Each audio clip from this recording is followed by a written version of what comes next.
Assalamu alaikum wa rahmatullahi wa barakatuh. I am Zainab Oladapo, your ultimate success coach, coaching Muslims who want to become philanthropists. And this is day 1 of the Ramadan Happiness Habits Challenge. I'm so excited to have you here. Rabbi shrah li sadri wa yassir li amri wahlul 'uqdatan min lisani yafqahu qawli. So we begin with the end in mind.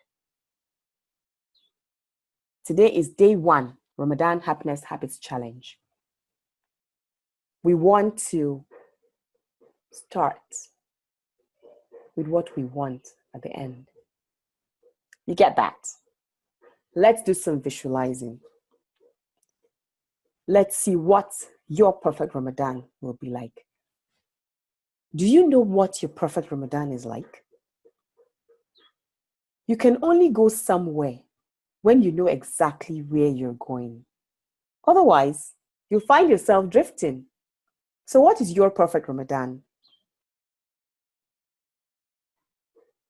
How is it going to feel like? What will it look like? What will you experience in your perfect Ramadan? What will you be doing in your perfect Ramadan? What will you have in your perfect Ramadan? So what I want you to do right now is to really think deeply about what you want for your perfect Ramadan. If you had everything that you think you needed to make your Ramadan perfect, what will your perfect Ramadan look like? What are the kind of feelings you'll be having during the month? Will it be feelings of compassion? Will it be feelings of humility, calmness, happiness? What are the things you'll be doing? What will you be spending your wealth on, for instance? Will you be feeding the fasting? Will you be spending money on orphans?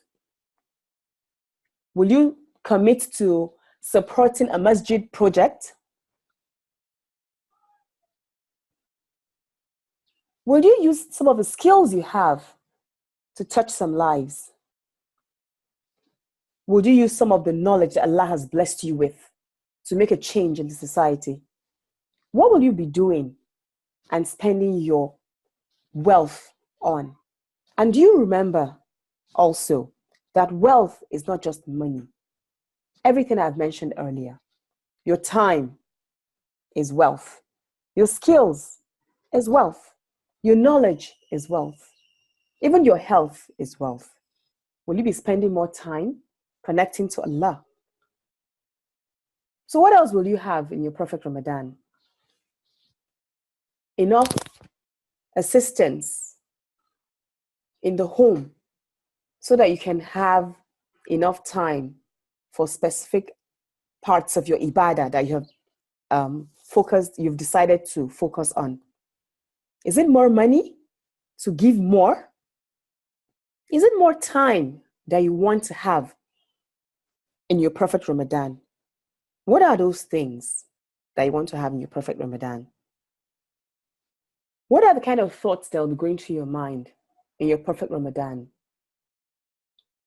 Will you be thinking of all the things you want that you don't have? Or rather, will you be thinking of all the things that Allah has blessed you with so that He can bless you with more? Will you be having an abundance mindset rather than a scarcity mindset? Will you decide to just do the things you need to do during Ramadan rather than taking time imagining that, oh, I should be able to do this and this and this and that? Remember, we can't do everything. So this Ramadan, what is it you want to do? What is it you want to be? What is it you want to have? Think of that, and then let's create a picture. Isn't this exciting? I really love the feeling. The feeling that I'd like you to start to have now of what you want your perfect Ramadan to be. So imagine that today is the last day of Ramadan and you are thanking Allah for having the best Ramadan you've ever had. You are so grateful to Him for providing you with this opportunity, this experience of a beautiful and fulfilling Ramadan. A Ramadan that gave you the connection that you've always wanted with Allah. A Ramadan that you've been able to spend as much and so much in the cause of Allah, spending your wealth, your time, your skills, your knowledge in the path of Allah, and knowing fully well that Allah, bi'izn will reward you. So what is it exactly that you have done this month? Feel those feelings of having done these beautiful things that you have done this month. See those beautiful faces that have been touched by your generosity in this month. Hear people talk about the things that you have done that has impacted them, even though they don't even know that you've done it. Which means you were even able to give charity. You were able to spend some of your wealth, some of your skills, some of your intellect and knowledge to impact others, and they don't even know it's you. You're able to do it in secret. Hear the feedback people are giving about this thing you have done, and feel those feelings of gratitude to Allah and happiness that you've been able to achieve this in this Ramadan. Doesn't this feel so good that Allah has blessed you with this beauty of being His generous servant? Alhamdulillahi Rabbil Alameen. Isn't this so beautiful? The feelings of gratitude and humility, knowing that you've only achieved this because Allah has permitted you to achieve it. Alhamdulillahi Rabbil Alameen. MashaAllah. Didn't you feel so good doing that? I did. So your task will be that you will get your pen, paper, something to write with, and you'll write a statement to yourself. And what you'll be essentially doing is putting into writing, committing this to writing, this experience that you've created in your mind of your Prophet Ramadan. You write it as though it were happening now. And I want you to be specific in the sense that you will write a statement which says, it is, then put a date, Ramadan, the year, and then see how you feel. This feeling, inshallah, is what you will be feeling by the end of Ramadan. So write it. For instance, it is Ramadan so and so of this year, and I feel so fulfilled. I have fasted for 26 days this month. I fasted for the whole of the Ramadan, mashallah.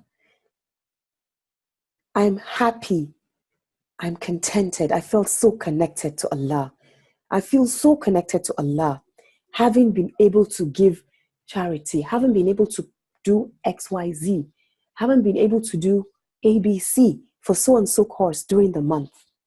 Be as specific as possible of the things that you want to achieve and write it as though it were already happening. Put it down in writing. This is your task today. The reason you're doing this is that when you put it in words, and write it down. You are helping the manifestation of what you have created in your mind, what you have visualized in your mind. You are allowing the rest of your body to experience it. So by committing it to writing, you are allowing your other, your physical body to experience it, in the sense that when you start to put something in writing, that connection from your brain to your nerves that is controlling the writing, to the way you're articulating the words and finding the vocabulary, you allow your whole body to start to experience what you want. And it helps you focus on that end that you want to create, inshallah, that you want to happen for you, bi'iznillah. So write this, and please do share in the group. It will be great to know all the beautiful things that you would like to achieve in Ramadan. And bi'iznillah, Allah will help you to make it a reality. Alhamdulillahi Rabbil Alameen. So go ahead and do it and share it in the group. Subhanaka Allahumma wa bihamdik, ashhadu an la ilaha illa anta, astaghfiruka wa atubu ilayk. This is Zainab Oladapo, your ultimate success coach, coaching Muslims who want to be philanthropists. Signing off.